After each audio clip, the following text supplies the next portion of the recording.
All right, listen up, people. This woman is the Demon Queen, ruler of the continent, the most powerful being alive. And guess what? She gets absolutely wrecked by a pet dog. And the owner of this world-ending superdog, our boy, the protagonist, is completely clueless and just wants to live a quiet life farming in the starter village. So, how do we even get here? Let's rewind 15 years. The Demon Queen, Elizabeth, launched an all-out war. We're talking dragons in the sky, monster armies on the ground, total chaos across the continent. Humanity's defenses were crumbling, torn apart by internal strife and betrayals. They were on the brink of total annihilation. And just like that, with overwhelming power, Queen Elizabeth achieved total domination. No contest. She became the strongest demon queen in history. But even as humanity surrendered, some old priest just had to run his mouth about a prophecy, claiming a hero would one day defeat her.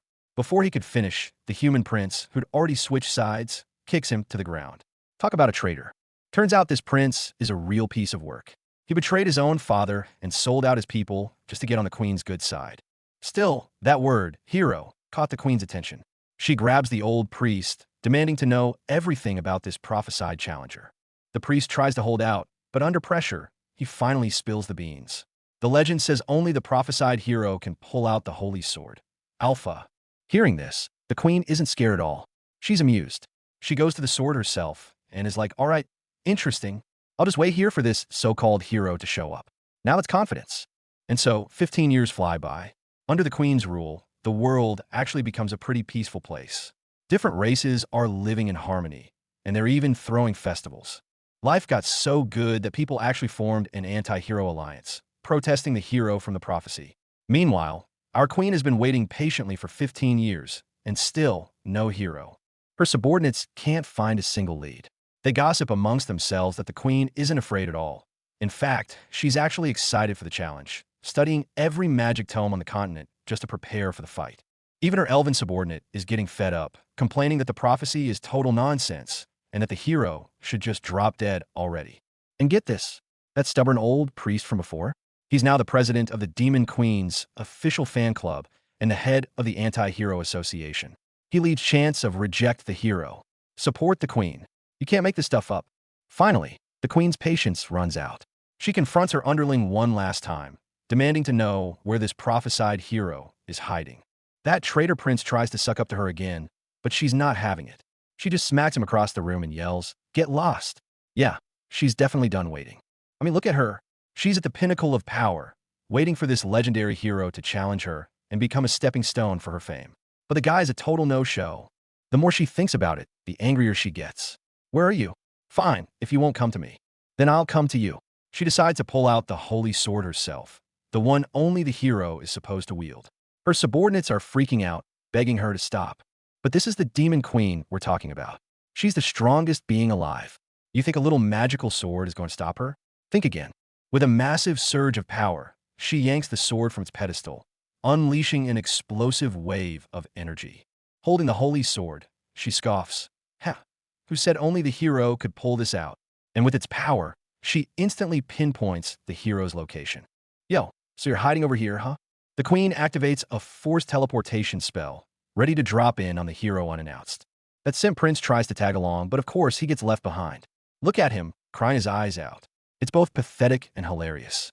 Meanwhile, back in the newbie village, our boy, Lu Ping, is living his best life, enjoying the peaceful farm he always dreamed of, completely unaware that the final boss is about to crash his party. You see, our protagonist is an ice-guide hero.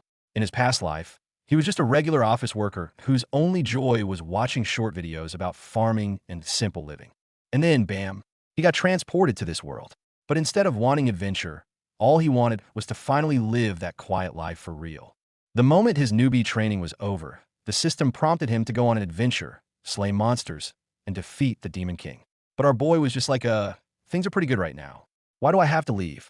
The system tried everything, promising treasures, glory, the life of a legendary hero, but he wasn't interested. I don't want to kill any Demon King. Can I just continue living here? So he just stayed in the newbie village, farming, hunting, forging, and meditating day after day. He turned the starter zone into his personal retirement home. This is a new level of protagonist energy. Eventually, the system itself couldn't handle his relentless farming routine and just crashed. It literally blue screened and disappeared. And our boy, he just thinks, nice, now it's even more peaceful. One day, after finishing his chores, he realizes he forgot something important. When he went out to chop wood that morning, he left his electronic pet dog, Wonkai, behind in the woods. And right at that moment, the sky darkens. A massive teleportation circle opens up right above his house. The queen has arrived. The queen makes her grand entrance, shouting, "I found you, the legendary hero." But our boy's reaction? He looks up and yells, "It's gonna rain." My dried fish and sausages, and sprints back to his house. The queen is just left there, completely stunned. After successfully rescuing his precious dried goods, our boy breathes a sigh of relief. Just then, his pet dog Wonkai runs back, barking at the sky. It's only then that our protagonist finally notices the person floating in the air. He points at the queen and asks his dog, "Wonkai, what is that?" You could just feel the queen's utter disbelief. "Seriously, dude?" Our boy is still muttering to himself. Isn't the newbie village supposed to be safe? But the queen isn't waiting for an explanation. She decides to test his power and launches a magic attack.